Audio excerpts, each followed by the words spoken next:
नमस्कार, मेरा नाम है अंश कपूर। आप देख रहे हैं इंडिया.com और आज हमारे साथ है अरुण सर। कहते हैं वो राजनीति क्या जिसमें हलचल ना हो, तो आज सर से समझते हैं कि राजनीति में अब क्या हलचल है। सर, क्या पंजाब में कुछ अब बड़ा होने वाला है?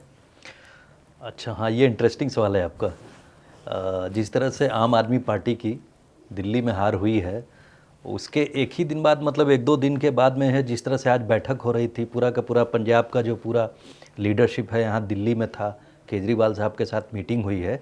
उसमें इंटरेस्टिंग बात यह है कि किस लिए हो रही है ये पूरी तरह से साफ़ नहीं हो पा रहा है। कुछ लोग कह रहे हैं कि वहाँ लीडरशिप चेंज हो रही है, वहाँ एमएलएज में जो है डिसइंचेंटमेंट है।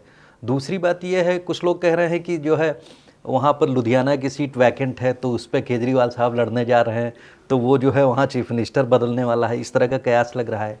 तीसरी बात यह है कि जैसे अपोजिशन में लोग बात कर रहे हैं, कांग्रेस पार्टी के कुछ लोग नेता कह रहे हैं कि वहाँ पर जो है उथल पुथल हो रही है, और जिस तरह से शर्मनाक हार हुई है केजरीवाल की दिल्ली की राजनीति में, तो हो सकता है वहाँ पर पार्टी टूटने के कगार पर हो, क्योंकि वो लोग पंजाब का मॉडल जो है, जो दिल्ली मॉडल फेल हुआ है, तो पंजाब मॉडल भी मोरलेस जिस तरह की बात आ रही है कि वो फेल हो रहा है, तो उस मॉडल को बचाए रखने की कवायद है, ऐसा भी हो सकता है। दूसरी बात ये हो सकती है कि केजरीवाल जिस तरह से जब उसके बाद नेक्स्ट स्टेप लेना चाह रहे हैं कि किस तरह से कोर्स करेक्शन के लिए भी, अगर वहाँ से कुछ मरमरिंग हो रही है पंजाब की राजनीति में, या वहाँ पर मान की लीडरशिप के खिलाफ अगर प्रश्न चिन्ह लगा हुआ है, तो इन सब बातों को लेकर टेकन टुगेदर मुझे लगता है कि वहाँ पर कुछ न कुछ या तो चेंजेज हो सकते हैं, या फिर रिकोर जो कोर्स करेक्शन कहते हैं, जैसे जो वादे उन्होंने पंजाब में किए अगर वो नहीं पूरे हो रहे हैं, तो उस दिशा में होगा कि ईमानदारी से उन सब एजेंडा को लागू किया जाए। इस तरह की बातें हो सकती हैं। सर, तो अरविंद केजरीवाल ने वहाँ के विधायकों की बैठक क्यों बुलाई थी?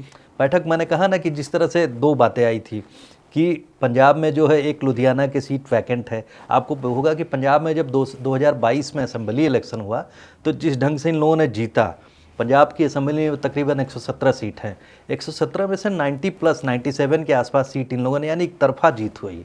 तो जिस तरह से एक तरफा जीत हुई थी, उसी तेज़ी के साथ वहाँ रिसेंटमेंट भी शुरू हुआ। आपने देखा होगा, बिजली फ्री, पानी फ्री, स्कूल बनाएंगे, हॉस्पिटल बनाएंगे, नौकरियाँ देंगे। कितना धरातल पर ये हो रहा है ये तो बखूबी नहीं कहा जा सकता, क्योंकि दिल्ली में भी हम लोगों ने देखा था, दिल्ली मॉडल की बात होती थी, लेकिन उसके पीछे जो एम्प्टीनेस थी, जो उसका खोखलापन था, वो खोखलापन उजागर हो गया। लोगों ने केजरीवाल को जो है हटा दिया, तो वो जो खोखलापन है वो वाकई वो खोखलापन है, उसकी आवाज़ आ रही है, या फिर यूं कहा जाए कि जो है केजरीवाल को जो अपना जो स्टेटस है आम आदमी पार्टी को, उसकी भविष्य की लड़ाई के लिए तैयार करना है। या ये भी हो सकता है, इस समय मीडिया में जो है जिस तरह की खबरें चल रही हैं कि केजरीवाल जो है एक पावरफुल पोजीशन के साथ जुड़े रहना चाहते हैं, तो शायद जैसे कि कयास लग रहा है कि वो लुधियाना से चुनाव लड़े और वहाँ से सीएम की कुर्सी पे क्या केजरीवाल बैठे? ये वैसे ये बहुत अप्रासंगिक लगता है। मुझे लगता है कि जिस तरह से की स्थितियां बनी हुई हैं, केजरीवाल अगर इस तरह का कोई स्टेप लेते हैं कि पंजाब में वहाँ की जो वैकेंट सीट है वहाँ से मिड टर्म इलेक्शन लड़ें, और उसके बाद में जो भगवंत सिंह मान को अपदस्थ कर दें, उसके बाद खुद चीफ मिनिस्टर बन जाएं, तो ये बहुत, मतलब एक तरह से होता नहीं कि पावर हंगर, एक तरह से एन केन प्रकार राजनीति में बने रहने की राजनीति, वो भी पॉपुलर। तब अच्छा लगेगा जब उन्होंने एक स्टेटमेंट दी थी कि जब दिल्ली की इलेक्शन में जब वो सीएम पद से हट गए थे, अतीशी को बनाया था उन्होंने, तो उन्होंने बोला था कि मैं अब सीएम की कुर्सी पर तब बैठूंगा जब मैं जनता की अदालत से बाइज्जत बरी हो जाऊंगा। तो देखिए, हाँ, ये बात आपकी सही है। अगर यहाँ दिल्ली में वो लोग, अब तो खैर दिल्ली से बाहर हो गए हैं राजनीति से, दिल्ली में भी था कि अगर वो इलेक्शन जीत के भी आए होते, तो उसके बाद उन्हें जो मैटर सब जुडिस था, सुप्रीम कोर्ट में जाके फिर से लड़ना होता कि साहब उसमें अगर सुप्रीम कोर्ट किसी क्लॉज के अंतर्गत, क्योंकि सुप्रीम कोर्ट ने पिछली बार साफ मना कर दिया था कि आप चीफ मिनिस्टर ऑफिस नहीं जा सकते हैं, फाइल पे साइन नहीं कर सकते हैं, यानी वो चीफ मिनिस्टर के पद पर नहीं बन सकते हैं। उसके बाद इनका चुनाव लड़ना, और चुनाव में जिस तरह से बुरी तरह से हारे हैं, जाहिर सी बात है जनता की अदालत में, वो मैं तो कहूँगा कि जनता की अदालत में उन्हें पहले ही रिजेक्ट कर दिया था जब लोकसभा का इलेक्शन हुआ था। रिपोर्ट्स आ रही हैं, जैसे कांग्रेस के कैंप में भी बहुत एक तरह से सेटिस्फैक्शन है। कांग्रेस का मानना है कि हमने चुनाव लड़ा, अपने लिए चुनाव लड़ा, और अगर केजरीवाल के पास ईगो ना होती, वो सेम दूसरी चीज़ मैं आपको कहूँगा कि उसी तरह की चीज़ रिपीट हो रही, जैसे कि हरियाणा के इलेक्शन में हुआ था कि हरियाणा के इलेक्शन में आम आदमी पार्टी जो इंडिया ब्लॉक के घटक के रूप में चाह रही थी कि उनको कुछ सीट मिल जाए। उस समय कांग्रेस पार्टी का दम्भ दिखा था, कांग्रेस पार्टी ईगो में थी कि साहब हम अपने दम पे जीत लेंगे। वही हाल same thing was repeated in Delhi assembly polls also. यहाँ पर आप देखेंगे कि आम आदमी पार्टी उसी तरह से दम्भ में थी कि साहब हम अपने दम पे जीतेंगे, कांग्रेस को कोई चांस नहीं देंगे, कांग्रेस को मतलब उनके साथ एडजस्टमेंट नहीं करेंगे। जबकि वोट बैंक उनका, क्योंकि जाहिर सी बात है कांग्रेस और आम आदमी पार्टी का जो वोट बैंक का बेस है वो सेम है। वो वोट बैंक आपने देखा होगा कि तकरीबन 10 से 12 सीट है जहाँ पर जो है जो आम आदमी पार्टी हारी है, तो जो हारने का अंतर है वो तकरीबन उतना ही बनता है जितना कांग्रेस पार्टी को वोट मिला है। तो इसका मतलब ये है कि 20 के साथ 13 सीट और ऐसी थी जिसमें के साथ 33 सीट हो सकती थी जो कि ये लोग जीत सकते थे, तब और टफ मुकाबला होता।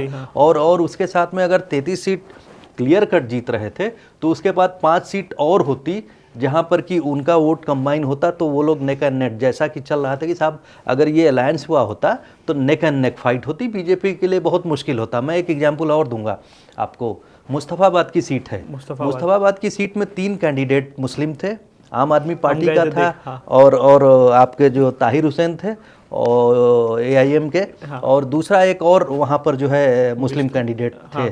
तो 3 कैंडिडेट थे और उसके बाद जो बीजेपी की तरफ से कैंडिडेट थे बिस्ट साहब थे। बिस्ट साहब को तकरीबन 85,000 वोट्स मिले हैं, और बाकी जो तीनों लोगों का आप वोट काउंट अगर ऐड करें तो 1,12,13 हज़ार के करीब पड़ता है।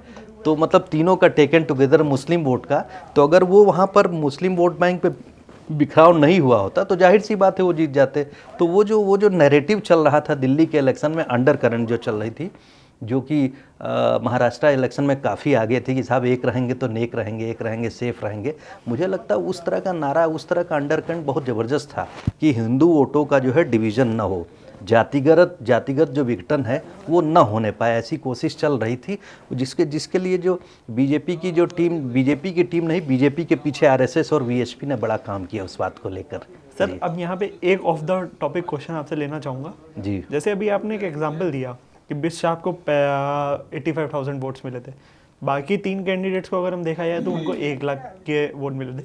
तो कहीं ना कहीं ये डेमोक्रेसी में बहुत ज़्यादा पार्टी होने की खामी है कि ओवरऑल 1,85,000 वोटर्स में से 1 लाख लोगों ने उस बंदे को रिजेक्ट कर दिया है, बट वो फिर भी देखिए ये आप इस तरह से कह सकते हैं कि देखिए 3 पार्टी अलग, कांग्रेस पार्टी, आम आदमी पार्टी और AIMIM है, तो तीनों इंडिपेंडेंट पार्टीज़ हैं, पॉलिटिकल पार्टीज हैं। वो अलग बात है कि तीनों ने मुस्लिम कैंडिडेट ही खड़े किए, तो उनका अपना डिसीजन अगर पार्टी कम होती तो ये कहीं ना कहीं जनता के लिए और ज़्यादा राहत की बात होती, क्योंकि तो फिर ऑप्शन कम होते हैं। तो ये आप इम्पोज नहीं कर सकते। इवन आप देखेंगे कि वहाँ इंडिपेंडेंट कैंडिडेट्स भी खड़े होंगे। तो ये तो हम लोग डेमोक्रेसी की हम लोग कहते हैं कि डेमोक्रेसी की ब्यूटी है, क्योंकि डेमोक्रेसी में आप ये नहीं कह सकते कि साहब 2 ही पार्टी खड़ी होगी या 3 पार्टी खड़ी होगी या 4 कैंडिडेट। बोला था किसी ने कि जैसे कि डेवलप्ड कंट्री की अगर हम बात करें तो US हो गई, UK हो गई, वहाँ पे सिर्फ 2 ही पार्टी हैं। तो वहाँ पे आदमी के पास सिचुएशन ही यही होती है कि अगर आपने काम करा है तो आप 52% अगर वोट जिसको 51% वोट जिसको ज़्यादा मिल गए उसकी पार्टी बनेगी। वो वोट स्प्लिट नहीं होता है, क्योंकि अगर वोट स्प्लिट हो रहा है तो ऑब्वियसली माइनॉरिटी वाला भी एक कदम आपसे आगे हो सकता है, भले ही उसको मेजॉरिटी लोगों ने उसको रिजेक्ट कर दिया। तो देखिए डेमोक्रेसी में सबसे बड़ी बात, आप डेमोक्रेटिक उसकी नॉर्म्स की बात कर रहे हैं, तो US में डेमोक्रेसी जो है, जिस तरह की 2 पार्टी आप कह रहे हैं कि डेमोक्रेट्स और रिपब्लिकन्स वहाँ इस्टेब्लिश हो गए हैं, तो वहाँ की अगर आप देखेंगे तो डेमोक्रेटिक जर्नी देखेंगे तो हमसे पुरानी है। हम लोग भी अभी 50-60 साल की, जो 70 साल इंडिपेंडेंस के बाद में जो हम लोग जिस तरह से चल रहे हैं, तो हम लोग we are still evolving. Democracy के जो एक्सपेरिमेंट में हमारे यहाँ कुछ समय इमरजेंसी का पीरियड छोड़ दिया जाए तो लगातार हम लोग इवोल्यूशन की ओर बढ़ रहे हैं। आप इसी तरह से डेमोक्रेसी में जो है उसके बाद लिटरेसी का रेट आता है कि साहब किस तरह से डेमोक्रेटिकली लिटरेट हो रहे हैं, तो हम लोग उस प्रोसेस में हैं। मुझे लगता है जिस तरह की अवेयरनेस आप देखेंगे कि महिला वोटों का बढ़ चढ़ के जिस तरह से इलेक्शंस में डिसीजन लेना है, यार ये इलेक्शंस में डिसाइड हो जाना, चाहे मैं 1 साल पहले वो मध्य प्रदेश की बात करूंगा या मैं यहाँ पर देखेंगे हरियाणा का इलेक्शन हुआ, या फिर आप देखेंगे कि महाराष्ट्र का रिसेंट है इलेक्शन जो दिल्ली के पहले हुआ, तो वहाँ सब देखेंगे कि महिलाओं का जोर शोर से उनके लिए अगर कुछ किसी पार्टी ने अनाउंस किया कुछ हो रहा है तो वो फोर फ्रंट पे आ रही। पहले इस तरह से नहीं था। ये भी डेमोक्रेसी का एक पार्ट है, डेमोक्रेटिक एक्सपेरिमेंट का एक तरह से आप कह सकते हैं एक पार्ट है। तो इसी तरह से लार्जर उसमें आप देख सकते हैं कि हम लोग इवॉल्व हो सकता है आने वाले समय में मेन वो उसमें जैसे सभी लोग कहते हैं कि रीजनल पार्टीज खत्म हो जाएंगी, कांग्रेस पार्टी एक नेशनल पार्टी होगी, उसके इर्द गिर्द लोग होंगे और बीजेपी दूसरी नेशनल पार्टी। आम आदमी पार्टी का नेशनल स्टेटस चला जाएगा? नहीं, अभी तो नहीं जाएगा, क्योंकि नेशनल स्टेटस के लिए जो है तकरीबन जो रिसेंट जो जैसे लोकसभा में हुआ और इस तरह का जो रिसेंटली कंक्लूडेड इलेक्शंस में तकरीबन 4 स्टेट में जो वैलिड वोट होता है उसका 6% होना चाहिए। तो उसमें जो पिछले इलेक्शन के टाइम में आपने देखा होगा कि गुजरात के बाद यानी दिल्ली में, पंजाब में, गोवा में और गुजरात 4 मिला के जो है वो लोगों को जितने पोल वोट आ गए थे उसके बाद जो नेशन वाइड मैंने कहा उसके अनुसार उनको स्टेटस मिला। तो मैं आपको बता दूं कि जो ऑल इंडिया तृणमूल कांग्रेस है और इवन हाँ उसका चला गया था, इवन जो नेशनलिस्ट एनसीपी का चला गया था, सीपीआई कम्युनिस्ट पार्टी इंडिया उसका चला गया।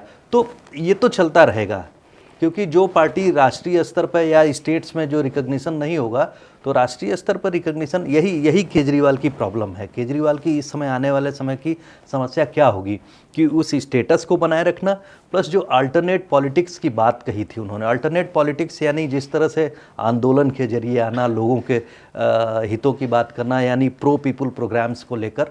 तो प्रो पीपुल प्रोग्राम्स वाले जिस तरह की उन्होंने राजनीति शुरू की थी उस राजनीति से भटकाओ, जिसका रिजल्ट आप देख रहे हैं कि वो लोग जो है उनको फिलहाल दिल्ली ने नकारा है। इसके बाद पंजाब में क्या होगा ये भी, क्योंकि 2022 में हुआ था यहाँ पे 2 सवाल सर और रेज होते हैं कि क्या आम आदमी पार्टी का डाउनफॉल शुरू हो गया है, और अगर हो गया है तो अब वो दिल्ली में अपनी छवि कैसे सुधारेगी? क्योंकि अब बीजेपी आ गई है, बीजेपी ने देख लिया है कि यहाँ की जनता बदल देती है जल्दी जल्दी।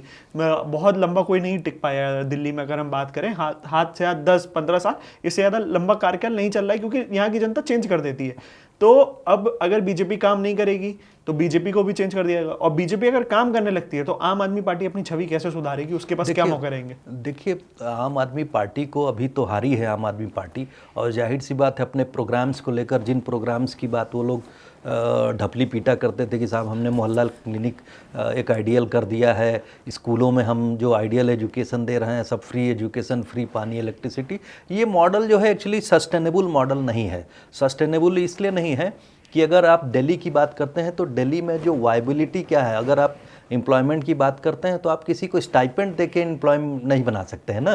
तो आपके लिए जैसे आपके पास मौका था कि आप जो है जैसे वो सरप्लस बजट की बात करते हैं तो आप खर्चा ही नहीं करना चाह रहे हैं। खर्चा किस मद में करेंगे? ऐसे मद में खर्चा हो साहब कि जहाँ से एम्प्लॉयमेंट जनरेशन हो। अगर आप एमएसएमईज जैसे इस बार के बजट में आपने देखा एमएसएमईज पे बहुत थ्रस्ट है सरकार का, इवन स्टार्टअप पे थ्रस्ट है। तो दिल्ली अगर स्टार्टअप कैपिटल होती, दिल्ली अगर जो ओखला रीजन है और जो कुछ और जो इंडस्ट्रियल जोन है हमारे यहाँ दिल्ली में, राजधानी में, तो अगर वहाँ पर स्टार्टअप कैपिटल होता कि साहब record number of startups Delhi में है, या एमएसएमई जो है सबसे ज़्यादा दिल्ली में है, तो यूपी और हरियाणा से। तो हाँ, तो वही मैंने कहा कि इस तरह का इनिशिएटिव हुआ होता तो शायद लॉन्ग टर्म, क्योंकि लोग फिर जो है एम्प्लॉयमेंट जनरेशन मैक्सिमम होता दिल्ली से।